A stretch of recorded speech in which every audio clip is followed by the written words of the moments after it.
le nouveau Moyen-Orient de Trump contre le peuple palestinien.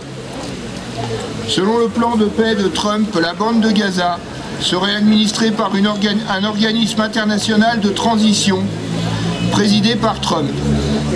Le Hamas serait désarmé et une force militaire internationale, composée notamment de soldats de pays arabes et islamiques, serait déployée pour faire régner l'ordre et protéger Israël. En échange de quoi, un cessez-le-feu est entré en vigueur et un échange de prisonniers a eu lieu. À Tel Aviv, Trump a été ovationné à la Knesset, mais son discours doit être lu entre les lignes. Rappelant que Netanyahou n'a cessé de le harceler au téléphone pour lui demander des armes et envisageant que Netanyahou puisse bénéficier d'une grâce, Trump a rappelé qui est le patron, soulignant la dépendance militaire et financière totale de l'État sioniste vis-à-vis de Washington. En déclarant que l'attitude à l'égard d'Israël commençait à être assez négative, Trump a reconnu que son vassal, l'État d'Israël, est disqualifié dans l'opinion publique mondiale, malgré la complicité de tous les gouvernements. Enfin, en se félicitant que les bombardements israélo-américains contre l'Iran rendent possible un accord avec Téhéran, Trump a indiqué qu'il veut également régler cette question à sa façon. Car sa priorité, ce seront les préparatifs de guerre contre la Chine. En Égypte, Trump a poursuivi sa tournée triomphale. Des dizaines de chefs d'État convoqués par Trump pour prêter allégeance à son nouveau Moyen-Orient ont été accueillis par le régime sanguinaire du maréchal Sissi. Macron, le Britannique Starmer, l'Italienne Meloni, Erdogan de Turquie, ainsi que des rois, émirs, princes d'Arabie Saoudite, du Qatar, de Jordanie, etc., avaient fait le déplacement. À la dernière minute, Trump a failli tout faire sauter en invitant Netanyahou. Invitation annulée in extremis, plusieurs chefs d'État ayant protesté. Se retrouver aux côtés de Netanyahou sur la photo officielle aurait exposé au grand jour leur complicité avec l'État génocidaire. Et la simple présence de Netanyahou en aurait dit long sur la nature du plan de paix. Mais ni le Hamas ni Israël ne se pressent pour mettre en œuvre la deuxième phase du plan. Les premières fissures du plan de paix de Trump sont apparues, note le Wall Street Journal.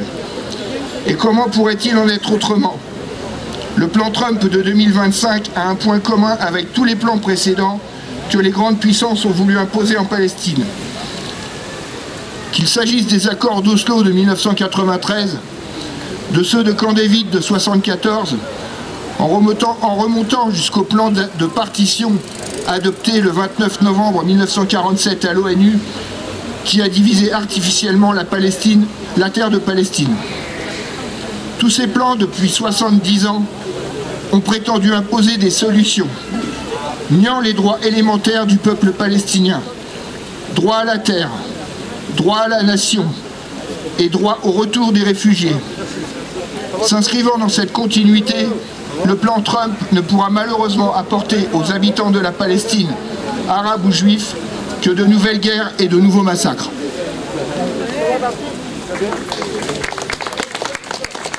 Par un tribunal, par un jury populaire à New York de BNP Paribas. BNP Paribas fait partie des entreprises qui doivent être boycottées puisqu'elles collaborent avec l'État génocidaire israélien. Donc la condamnation correspond à être qualifiée d'établissement. Ça répond à une plainte de 3 Soudanais, 2 Soudanais et une Soudanaise qui résident actuellement aux États-Unis. Et donc correspond à la BNP Paribas, l'établissement responsable d'exactions au Soudan pour avoir organisé des transactions commerciales dont les recettes ont financé l'armée et les milices du régime d'Omar el-Béchir. Donc voilà. Ce qui est intéressant, c'est qu'il peut y avoir peut-être des rebondissements du côté du Moyen-Orient, cette histoire-là. À condition que Trump, merde j'ai prononcé le nom de ce monsieur, Trump, n'expulse pas les Soudanais qui se trouvent actuellement aux États-Unis.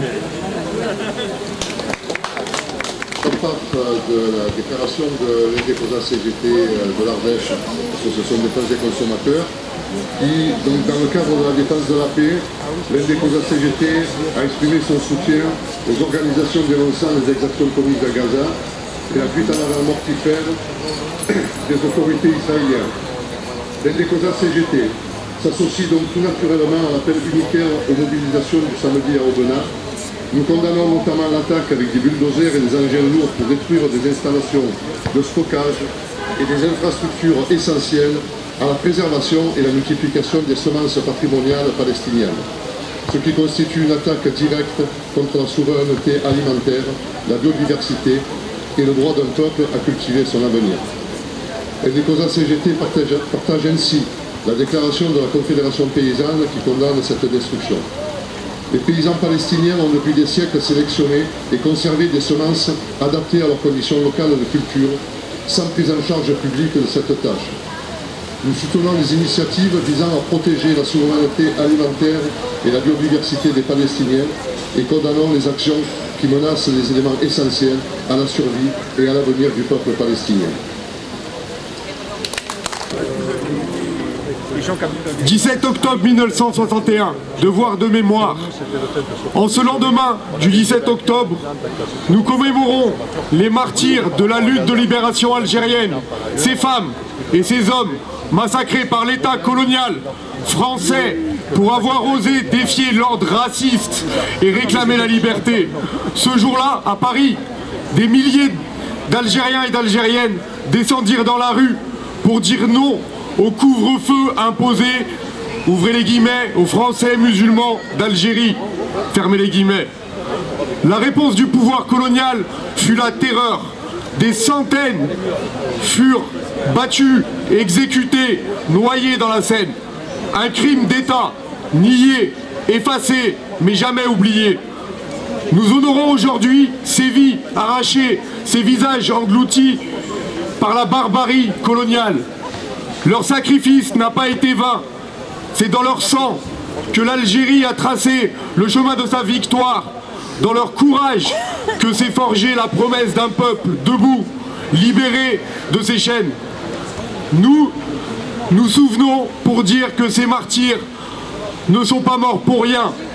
Leur lutte a brisé les chaînes de 132 ans de colonisation et a offert à l'Algérie la liberté conquise au prix du sang. Leur victoire est un phare pour tous les peuples en résistance, un rappel que la liberté ne se mendie pas, elle s'arrache. Et aujourd'hui, c'est en Palestine que ce combat continue. Depuis plus de 75 ans, le peuple palestinien affronte un régime colonial, raciste et génocidaire.